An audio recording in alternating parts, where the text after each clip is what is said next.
Soal SKB CPNS tahun 2020.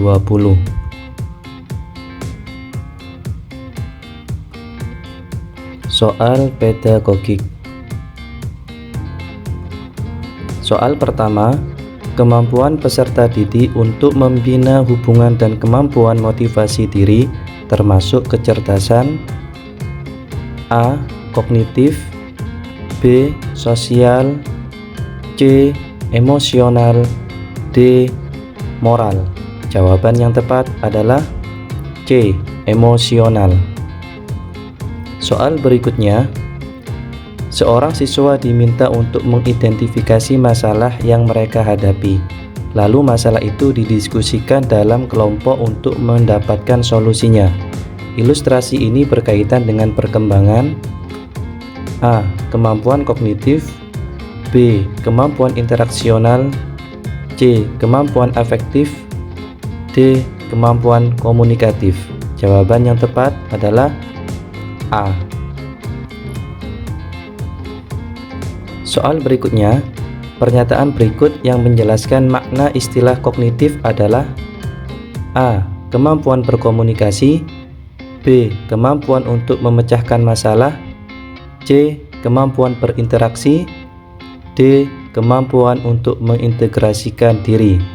Jawaban yang tepat adalah B. Soal berikutnya, kemampuan berpikir untuk mengoperasikan kaidah-kaidah logika tapi masih berkaitan dengan objek-objek bersifat konkret merupakan ciri-ciri kemampuan anak berusia A. 0-2 tahun, B. 2-7 tahun, C. 7-11 atau 12 tahun, D. 11 atau 12 sampai 14 atau 15 tahun. Jawaban yang tepat adalah C. Soal berikutnya, seorang peserta didik mampu mendengarkan informasi yang disampaikan oleh guru, tetapi pada saat ditanya, ia tidak mengerti apa yang ia dengar. Peserta didik tersebut mengalami kesulitan atau gangguan belajar dalam hal: A. Kesulitan akademis, B. Gangguan simbolis, C. Gangguan non-simbolik, D. Gangguan sosial. Jawaban yang tepat adalah B. Soal berikutnya, teori ini memandang belajar sebagai hasil dari pembentukan hubungan antara rangsangan dari luar, yaitu stimulus, dan balasan dari siswa atau respon yang dapat diamati. Semakin sering hubungan atau bond antara rangsangan dan balasan terjadi, maka akan semakin kuat hubungan keduanya atau disebut law of exercise. Teori belajar yang dimaksud adalah A. Behaviorisme, B. Humanistik, C. Sibernetik, D. Konstruktivisme. Jawaban yang tepat adalah A. Soal berikutnya, dalam proses pembelajaran, para siswa dihadapkan dengan situasi di mana ia bebas untuk mengumpulkan data, membuat dugaan atau hipotesis, mencoba-coba atau trial and error, mencari dan menemukan keteraturan atau pola, menggeneralisasi atau menyusun rumus beserta bentuk umum, membuktikan benar tidaknya dugaannya. Hal ini merupakan penerapan teori belajar: A. Sibernetik, B. Humanistik, C. Behaviorism, D. Konstruktivisme. Jawaban yang tepat adalah D.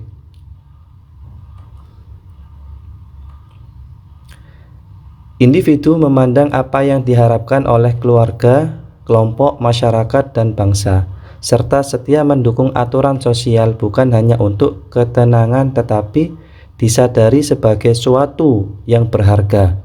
Pernyataan tersebut merupakan tahapan perkembangan moral: A. Prakonvensional, B. Konvensional, C. Pasca konvensional, D.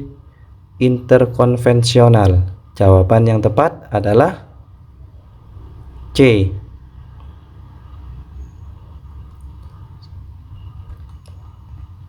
Soal berikutnya, memaksimalkan kegiatan ekstrakurikuler, melakukan rekreasi dengan guru, dan melakukan kegiatan informasi lainnya memiliki fungsi untuk mengatasi kesulitan belajar dalam hal A.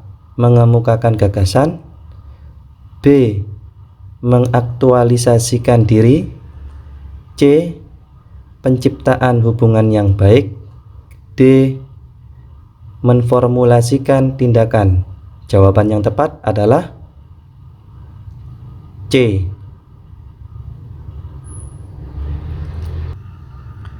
Seorang peserta didik merasa kurang bersemangat pada jam usai pembelajaran. Dia bahkan lebih senang tinggal di sekolah sampai sore. Petugas kebersihan sekolah sampai menyuruhnya pulang karena matahari hampir tenggelam. Peserta didik tersebut dicurigai memiliki hambatan pengembangan potensi berupa faktor A. Intelijensi dan kognitif, B. Budaya dan pembiasaan, C. Keluarga dan lingkungan masyarakat, D. Emosional dan kepribadian. Jawaban yang tepat adalah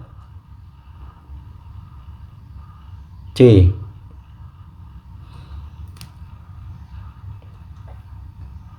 Sepuluh soal profesional PJUK.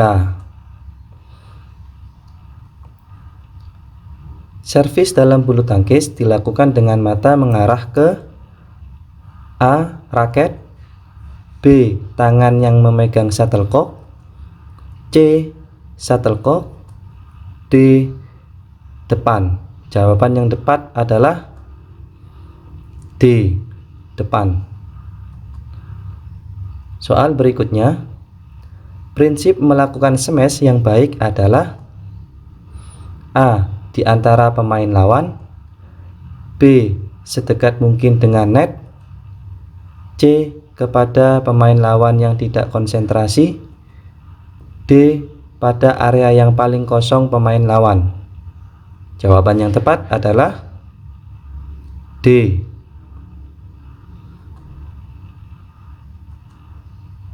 Soal berikutnya, menggiring bola basket melewati beberapa pemain untuk memasuki daerah lawan dapat diberikan setelah siswa menguasai A. Teknik dasar, B. Strategi, C. Taktik, D. Peraturan permainan. Jawaban yang tepat adalah A. Soal berikutnya, teknik dasar sepak bola yang sangat mendukung dalam mengatur irama permainan adalah A. Kicking, B. Dribbling, C. Passing, D. Overlapping. Jawaban yang tepat adalah B. Soal berikutnya, permainan bola dengan lonceng atau disebut goalball dapat dipermainkan oleh siswa yang menyandang A. Tunarungu, B. Tunadaksa, C. Tunalaras, D. Tunanetra. Jawaban yang tepat adalah D.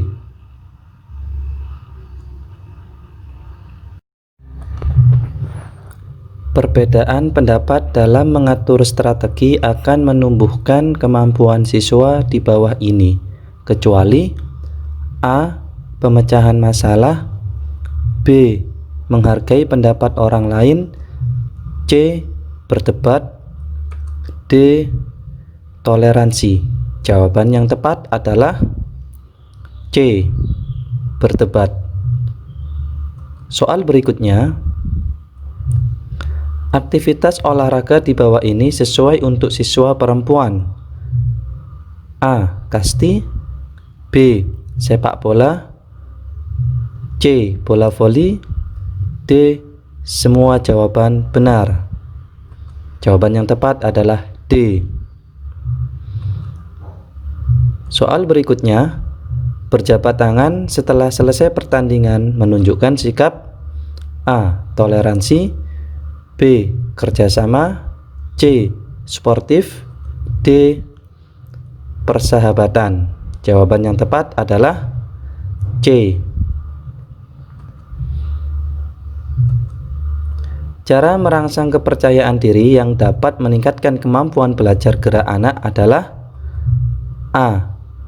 Pemberian pujian, B. Melakukan drilling atau pengulangan, C. Memberikan materi permainan, D. Memberi nasihat. Jawaban yang tepat adalah A. Setelah sampai kurang lebih 1 meter di depan garis finish, sikap tubuh harus dicondongkan ke depan tangan. A. Mengurangi kecepatan lari, B. Mempertahankan kecepatan lari, C. Menambah kecepatan lari, D. Tergantung pada kemampuan pelari. Jawaban yang tepat adalah B. Mempertahankan kecepatan lari. Semoga sukses dan semoga soal yang saya berikan kepada teman-teman menjadi bermanfaat sehingga teman-teman yang ingin melaksanakan ujian mendapatkan nilai yang maksimal. Amin. Dan mohon maaf apabila ada kekurangan. Terima kasih atas perhatiannya. Wassalamualaikum warahmatullahi wabarakatuh.